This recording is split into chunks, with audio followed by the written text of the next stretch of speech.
एक राजा और उसका मंत्री बड़ी मुश्किल में थे, क्योंकि उन दोनों का कोई पुत्र नहीं था। दोनों की यही सामान्य परेशानी उन्हें एक दूसरे के करीब ले आए। वे एक दूसरे के साथ खुश थे। वे शायद ही कभी अलग दिखते थे। राजा जहाँ रहता था, वहाँ उसका मंत्री भी रहता था, और जहाँ मंत्री रहता था, राजा भी उससे मिलता था। एक सुबह वे दोनों जंगल में शिकार करने गए। वहाँ उनकी मुलाकात एक साधु से हुई जो आग के सामने बैठा था। ऐसा लग रहा था कि वह प्रार्थना कर रहा था, क्योंकि वह आते हुए लोगों को नहीं देख रहा था। राजा ने कहा, चलो उससे चलकर बात करते हैं। हो सकता है ये भला आदमी हमारी किसी तरह मदद कर दे। तो वे दोनों उसके सामने लेट गए और उसे प्रणाम करके अपना दुखड़ा सुनाया। साधु ने सिर झुकाकर कहा, दुखी मत हो, आप लोग बिल्कुल भी दुखी मत होइए। ये 2 आम ले लो। एक आम अपनी पत्नी को खिलाओ और दूसरा आम दूसरे की पत्नी को खिलाओ। तुम दोनों की पत्नियों को संतान होगी। राजा और उसके मंत्री ने साधु का बहुत धन्यवाद किया। दोनों अपने घर लौट आए और अपनी पत्नियों को आम खिलाए। ठीक समय पर दोनों ने एक एक लड़के को जन्म दिया। जब ये दोनों लड़के पैदा हुए तो राजा के घर और मंत्री के घर ही नहीं, बल्कि पूरे राज्य में जश्न मनाया गया। ब्राह्मणों को बिना किसी माप के उपहार दिए गए, गरीबों को भोजन कराया गया, सभी कैदियों को रिहा कर दिया गया। ऐसा समय देश में पहले कभी नहीं देखा गया था। दोनों घरों में दोनों बच्चों का विशेष ध्यान रखा गया। जब वे बहुत छोटे थे तो उनकी देखभाल के लिए कई नौकरानियां रखी गईं, और जब वे थोड़े बड़े हुए तो उन्हें पढ़ाने के लिए कई शिक्षक रखे गए। उन्हें हर तरह की शिक्षा देने में कोई कसर नहीं छोड़ी गई। परिणामस्वरूप वे दोनों शिक्षा और कला दोनों में बहुत अच्छे निकले। अपने पिता की तरह वे भी एक दूसरे से बहुत प्यार करते थे और दोनों अक्सर साथ रहते थे। एक दिन वे दोनों शिकार करने के लिए एक साथ जंगल में गए। वहाँ वे दोनों शिकार की तलाश में घंटों घूमते रहे। बहुत समय के बाद राजकुमार बहुत थक गया और प्यासा हो गया। वे अपने घोड़ों से उतर गए और घोड़ों को एक पेड़ से बांध दिया। राजकुमार घोड़े के पास बैठ गया और मंत्री का बेटा पानी की तलाश में चला गया। जल्द ही उसे एक छोटी सी नदी मिल गई। वह राजकुमार की प्यास को भूल गया और नदी के स्रोत की तलाश करने लगा। वह 1 या 2 मील चला होगा जब उसे नदी का स्रोत मिल गया। वहाँ उसने एक बहुत ही सुंदर परी को शेर के सहारे बैठे देखा। उसने ये भी देखा कि शेर परी से डर गया था। ये देखकर वह हैरान हो गया और राजकुमार को ये सब बताने के लिए दौड़ा। वह राजकुमार को देने के लिए अपने साथ थोड़ा पानी भी ले गया।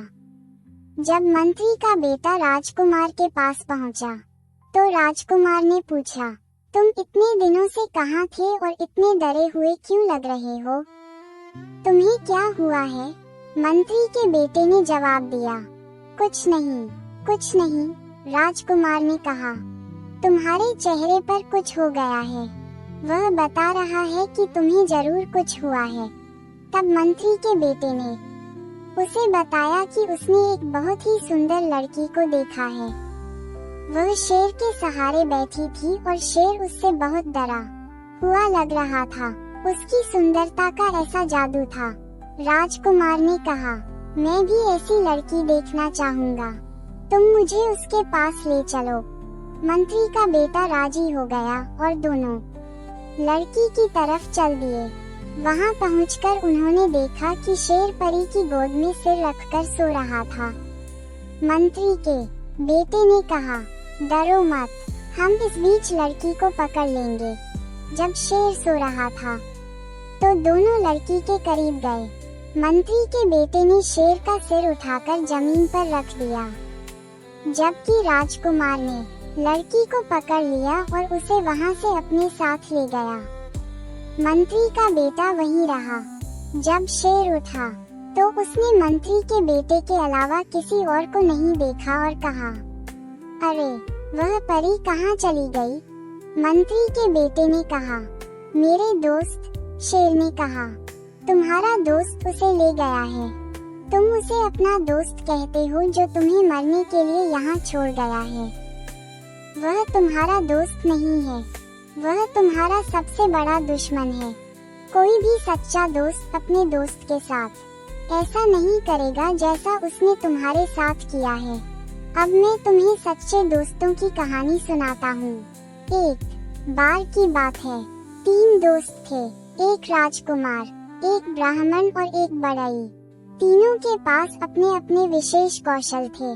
राजकुमार बड़ी से बड़ी मुश्किल समस्या को भी बहुत जल्दी सुलझा सकता था। ब्राह्मण मरे हुए आदमी को जीवित कर सकता था और बढ़ई चंदन की लकड़ी से घर बना सकता था जो अपने मालिक के कहने पर कहीं भी जा सकता था। ब्राह्मण और उसके माता पिता के बीच झगड़ा हुआ और उसके माता पिता ने उसे घर से बाहर निकाल दिया। इस मुसीबत के समय में वह अपने 2 दोस्तों के पास गया और उन्हें सारी बात बताई। उसने उनसे कहा कि वे उसके साथ किसी दूर देश में चलें। राजकुमार और बढ़ई दोनों सहमत हो गए और तीनों देश छोड़कर कहीं और चले गए। वे ज्यादा दूर नहीं गए थे कि राजकुमार किसी कारण से रुक गया, लेकिन बढ़ई और ब्राह्मण चलते रहे। कुछ देर बाद राजकुमार तेजी से चलने लगा ताकि वह अपने दोस्तों को पकड़ सके, लेकिन दुर्भाग्य से उसने दूसरा रास्ता पकड़ लिया और वह बच नहीं सका। वह इस उम्मीद में चलता रहा कि वह अपने दोस्तों को ढूंढ लेगा, लेकिन जब वह काफी दूर जाने के बाद भी उन्हें नहीं ढूंढ पाया तो उसे आश्चर्य हुआ कि वे इतनी तेजी से क्यों जा रहे हैं कि वह उन्हें पकड़ नहीं पाया। लेकिन इस बीच ब्राह्मण और बढ़ई बहुत धीरे धीरे चल रहे थे और सोच रहे थे कि राजकुमार ने उन्हें अब तक क्यों नहीं पकड़ा। वे बहुत धीरे धीरे चल रहे थे, सोच रहे थे कि शायद वह घर की याद कर रहा है, इसलिए वह वापस घर चला गया होगा। चलते चलते राजकुमार एक बहुत बड़े मैदान में आया, जिसके बीच में एक बहुत बड़ा और शानदार महल था। उसने सोचा कि यहाँ कौन रहता है, जरूर कोई शक्तिशाली आदमी यहाँ रहता है, मैं जाकर पता लगाता हूँ। ये सोचकर वह महल के दरवाजे पर गया और उसे खटखटाया। एक बहुत ही सुंदर लड़की ने दरवाजा खोला और बहुत ही मीठी आवाज में उसे अंदर आने के लिए कहा। जब वह अंदर आया तो वह रोने लगी। राजकुमार ने उससे उसके रोने का कारण पूछा। उसने कहा, तुम्हारी खूबसूरती और जवानी देखकर मुझे तुम पर तरस आ रहा है। तुम अनजाने में ही अपनी मौत के सामने हंस पड़ी हो। तुमने यहाँ आने से पहले इस जगह के बारे में पता लगाने की कोशिश क्यों नहीं की? क्या तुम्हें नहीं पता कि यहाँ एक राक्षस रहता है जिसने कई मील दूर से सभी आदमियों को खा लिया है? हाय, अब मैं तुम्हें क्या बताऊं? मुझे डर है कि वह तुम्हें भी खा जाएगा। राजकुमार ने कहा, नहीं, इतनी निराश मत हो, धीरज रखो, मैं उसके बारे में जानता हूँ। अगर मैं तुम्हें कुछ बताऊं तो शायद मेरी जान बच जाए। लड़की ने रोते हुए कहा, लेकिन मुझे नहीं पता कि मुझे तुम्हारी सुरक्षा के लिए क्या करना चाहिए। फिर वह उसे घर के पीछे वाले कमरे में ले गई और वहाँ रखे एक बड़े बक्से में बंद कर दिया और उससे कहा, अब तुम चुपचाप यहाँ रहो जब तक मैं फिर से यहाँ न आऊँ। भगवान तुम्हारी रक्षा करें। जब शाम को राक्षस वापस लौटा तो उसकी सूंघने की शक्ति ने उसे बताया कि वहाँ कहीं एक आदमी मौजूद है। उसने लड़की से पूछा, क्या यहाँ तुम्हारे अलावा कोई और आदमी भी है? वह कौन है? कहाँ है? जल्दी बताओ, मुझे बहुत भूख लगी है। लड़की बोली, लगता है आज तुम्हारी तबीयत ठीक नहीं है। यहाँ कोई आदमी नहीं आया। क्या तुम्हें लगता है कि कोई यहाँ आने की हिम्मत करेगा जो पूरी दुनिया के लिए खतरनाक है? ये सुनकर राक्षस चुप हो गया। औरत ने देखा कि उसकी बातों का उस पर असर हो रहा है, इसलिए उसकी हिम्मत बढ़ती जा रही थी। उसे एक मजाक सूझा, इसलिए वह उसके जीवन के बारे में कुछ और जानना चाहती थी। वह बोली, तुम रोज इस घर में मेरे पास आते हो, मुझे अकेला छोड़कर चले जाते हो और जब चले जाते हो तो पता नहीं कब वापस आओगे। कभी कभी मुझे लगता है कि शायद तुम कभी वापस नहीं आओगे। फिर सोचती हूँ कि मैं कहाँ जाऊंगी, क्या करूंगी, क्योंकि तुम लोग मुझसे नफरत करते हो, इसलिए मुझे लगता है कि एक दिन वे मुझे मार डालेंगे। तुम बताओ कि क्या मुझे डरने की जरूरत नहीं है। राक्षस ने कहा, रो मत, तुम्हें डरने की जरूरत नहीं है, मैं कभी नहीं मरूंगा। फिर महल के एक बहुत बड़े खंभे की ओर इशारा करते हुए उसने कहा, जब तक ये खंभा नहीं टूट जाता मैं मर नहीं सकता। यहाँ कौन है जो ये जान सके। अगली सुबह जैसे ही राक्षस बाहर गया, लड़की चली गई। उसने राजकुमार को मुक्त किया और उसे रात की सारी बात बताई। राजकुमार ये सब सुनकर बहुत खुश हुआ। उसने कहा, यही समय है, मैं इस खंभे को तोड़ दूंगा और उस राक्षस को मार डालूंगा। ये कहकर उसने खंभे पर इतना प्रहार किया कि वह सैकड़ों टुकड़ों में टूट गया। ऐसा लग रहा था कि राजकुमार का हर वार सीधे राक्षस पर पड़ रहा है। जैसे ही उसने खंभे पर प्रहार किया, राक्षस बहुत जोर से चिल्लाया। खंभा टूटकर नीचे गिर गया और राक्षस भी मर गया। राजकुमार उस सुंदर लड़की के साथ उस घर में रहने लगा। आसपास के लोग राक्षस को मारने के लिए उसका धन्यवाद करने आते। उसके बाद उस देश में शांति और समृद्धि फैल गई। आसपास की जमीन पर फिर से खेती होने लगी, गांव बसने लगे, लोगों की हंसी और संगीत वातावरण में गूंजने लगा। सच्ची खुशी हमेशा नहीं रहती। लड़की अपने घर की एक खिड़की के सामने अपने बालों में कंघी कर रही थी। कंघी करने के बाद उसने कंघी खिड़की की दीवार पर रख दी। वहाँ एक कौवा आया और कंघी लेकर उड़ गया। वह बहुत दूर समुद्र में उड़ गई और उसे पानी में डाल दिया। एक बड़ी मछली ने उसे निगल लिया। यह मछली संयोग से एक मछुआरे के हाथ लग गई। उसने देखा कि मछली बहुत अच्छी है। वह उसे राजा के खाने के लिए राजा के महल में ले आया। जब रसोइया मछली को साफ कर रहा था तो उसे उसके पेट में एक कंघी मिली। उसे ये बहुत अजीब लगी, इसलिए वह उसे राजा के पास ले गया। जब राजा ने कंघी देखी तो उसने उसके मालिक से मिलने की इच्छा जताई। उसने कंघी के मालिक को खोजने के लिए अपने आदमियों को सभी जगह भेजा और वादा किया कि जो उसे उसके पास लाएगा उसे वह बहुत बड़ा इनाम देगा। कुछ समय बाद एक महिला मिली जिसने कहा कि वह कंघी को जानती है और उसने राजा को कंघी के मालिक से मिलवाने का भी वादा किया। वह राजकुमार की पत्नी से मिली और बहुत जल्द उनके परिवार का हिस्सा बन गई। इतना ही नहीं, उसे घर में रहने का भी निमंत्रण दिया गया, जिसे उसने तुरंत स्वीकार कर लिया। उसने देखा कि जब तक राजकुमार जीवित है, वह अपने काम में सफल नहीं हो सकती, इसलिए उसने राजकुमार को जहर दे दिया और डॉक्टर को रिश्वत देकर उसकी पत्नी से कहलवा दिया कि उसकी मौत स्वाभाविक थी। राजकुमार की पत्नी राजकुमार की मौत पर बहुत दुखी हुई और खूब रोई। वह उसकी मौत पर बहुत दुखी थी, लेकिन लोगों को लगा कि राजकुमार की मौत से बहुत दुख हुआ है, वह वैसे भी मर जाएगी। लेकिन उसने उसका शरीर नहीं छोड़ा। उसने उसके शरीर को एक मजबूत बक्से में रखा और उसे अपने विशेष कमरे में रख दिया। उसने अक्सर अपने पति से उसके दो दोस्तों के बारे में सुना था और वे क्या कर सकते थे। उसे उम्मीद थी कि एक दिन वह उनसे मिलेगी और अपने पति को जीवित वापस लाएगी। जैसे ही महिला को मौका मिला, उसने लड़की को अपना घर छोड़कर उसके साथ रहने के लिए कहा। उसने कहा कि वह वहाँ बहुत परेशान है और अगर वह कुछ दिन वहाँ से दूर रहेगी तो उसे कुछ शांति मिलेगी।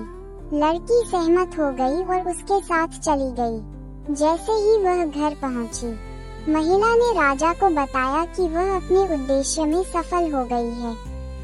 राजा वहां आया और लड़की को जबरदस्ती अपने महल में ले गया और उसे चूमना शुरू कर दिया। लड़की ने प्रार्थना की कि वह उसके साथ उसकी रानी के रूप में रहे। लड़की ने कहा कि वह उससे शादी करेगी, लेकिन उसे 6 महीने का समय दिया जाना चाहिए क्योंकि उसके पुजारी ने उसे ऐसा करने के लिए कहा था। ये सुनकर राजा बहुत खुश हुआ और उस दिन की प्रतीक्षा करने लगा जब वह लड़की से शादी कर सकेगा। उसने सड़क के किनारे उसके लिए एक छोटा सा महल बनवाया। वह उसमें अकेली रहती थी। इस बीच लड़की भगवान से प्रार्थना करती रही कि वह अपने पति के दोनों मित्रों को कहीं ढूंढ ले ताकि वह राजा से विवाह करने से बच जाए। वह हर जगह पूछताछ करती रही। वह हमेशा अपनी खिड़की पर बैठी रहती और बाहर देखती रहती कि शायद कभी वे गुजर जाएं। एक दिन उसने 2 व्यक्तियों को अपने घर की ओर आते देखा। उसने उनसे पूछा, तुम कौन हो और कहां से आए हो? उन्होंने कहा, हम यात्री हैं और काफी यात्रा करके यहाँ पहुँचे हैं। हमारा मित्र राजकुमार भी हमारे साथ था, लेकिन अब वह खो गया है। हम उसे ढूंढ रहे हैं। लड़की ने कहा, अंदर आओ और थोड़ा आराम करो, फिर मुझे अपने खोए हुए मित्र के बारे में कुछ बताओ। शायद मैं तुम्हारे खोए हुए मित्र को खोजने में तुम्हारी मदद कर सकूं। वे दोनों महल में गए और लड़की के पास बैठकर उसे अपनी पूरी कहानी सुनाई। लड़की ने कहा, भगवान का लाख लाख धन्यवाद है कि तुम यहाँ हो, लेकिन मुझे दुख है कि राजकुमार मर गया है। ब्राह्मण ने कहा, उसकी चिंता मत करो, मैं उसे जीवित कर दूंगा। भगवान का लाख लाख धन्यवाद है कि हम सही जगह पहुँच गए हैं। भगवान तुम्हारी सभी मनोकामनाएं पूरी करें। कृपया हमें राजकुमार का शव दिखाओ। लड़की बोली, लेकिन थोड़ा रुको, हमें बहुत सावधानी से काम करना होगा। इस देश के राजा को मुझसे प्यार हो गया है। मेरे कहने पर वह मुझसे शादी करने के लिए 6 महीने तक मेरा इंतजार करेगा। 6 महीने पूरे होने वाले हैं और 6 महीने पूरे होते ही वह मुझे यहाँ से ले जाएगा। हमें बहुत सावधानी से काम करना होगा क्योंकि राजा ने मेरे चारों ओर बहुत सारे पहरेदार लगा रखे हैं। यहाँ जो भी हो, ये पहरेदार जाकर राजा को सब कुछ बता देता है। मुझे यकीन है कि राजा को तुम्हारे यहाँ होने के बारे में पता चल गया होगा। अब देखते हैं कि हम यहाँ से कैसे निकलते हैं। बढ़ई ने कहा, मैडम डरो मत, अगर तुम मुझे चंदन की लकड़ी का एक छोटा सा टुकड़ा लाकर दोगी तो मैं उससे एक महल बना दूंगा जो अपने मालिक की इच्छा के अनुसार यहाँ से वहाँ जा सकेगा। लड़की ने कहा, ठीक है, मैं देखूंगी। उसी समय लड़की ने एक दूत को राजा के महल में ये संदेश लेकर भेजा कि मैंने तुमसे शादी करने का फैसला कर लिया है। हमारा विवाह का दिन निकट आ रहा है। आप मुझ पर प्रसन्न हो। कृपया मुझे 300 मन चंदन की लकड़ी भेज दे। राजा ने तुरंत उसकी बात मान ली और उसे 300 मन चंदन की लकड़ी भेज दी और बढ़ई ने उससे एक घर बनाना शुरू कर दिया। जब घर बनकर तैयार हो गया तो लड़की ने राजा को दूसरा संदेश भेजा, हे महान राजा, हमारे विवाह का दिन निकट आ रहा है, अतः आप मेरी नंद और मेरी जेठानी का घर सुखमय बना दें। मुझे तुरंत यहाँ आने की अनुमति दें। मैं उनसे अपने विवाह के विषय में कुछ सलाह लेना चाहती हूँ। राजा ने उसकी प्रार्थना स्वीकार कर ली। जैसे ही दोनों स्त्रियां लड़की के चंदन के घर पहुँची, बढ़ई ने घर से राक्षस के घर के पास जाने को कहा। वहाँ उन्हें राजकुमार मिल जाएगा और वे राजा से दूर आराम से रह सकेंगे।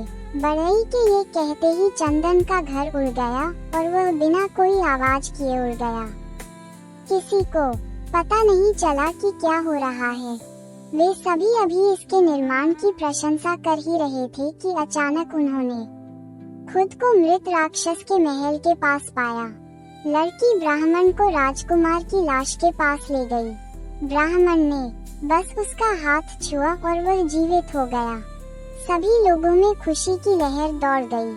राजकुमार की शादी लड़की से कर दी गई। बाद में पता चला कि वह उस समय के एक बहुत शक्तिशाली राजा की बेटी थी। राजकुमार के दो मित्रों बढ़ई और ब्राह्मण का विवाह राजकुमारी की भाभी से हुआ और भाभी ने सभी को यह विवाह करवाया। राक्षस के घर में सभी लोग बहुत दिनों तक सुखपूर्वक रहे। शेर ने अपनी कहानी समाप्त की और कहा, हे मंत्री के पुत्र, जिस प्रकार वे ब्राह्मण और बढ़ई उस राजकुमार के मित्र थे, उसी प्रकार केवल ऐसे लोग ही राजकुमार के मित्र होते हैं। इसलिए जो परी को ले गया और तुम्हें मरने के लिए छोड़ गया, उसके बारे में बात मत करो। उसे अपना मित्र मत कहो, वह तुम्हारा मित्र नहीं है। वैसे भी तुम नहीं मरोगे, मैं तुम्हें कोई नुकसान नहीं पहुंचाऊंगा। तुम अपने घर जाओ और शांति से रहो। और मंत्री का पुत्र वहां से चला गया। Welcome to Hello India, where stories are more than just words. Some will make you smile, some will make you think, and some will stay with you forever. So, hit subscribe, ring the bell, and step into a world of unforgettable stories.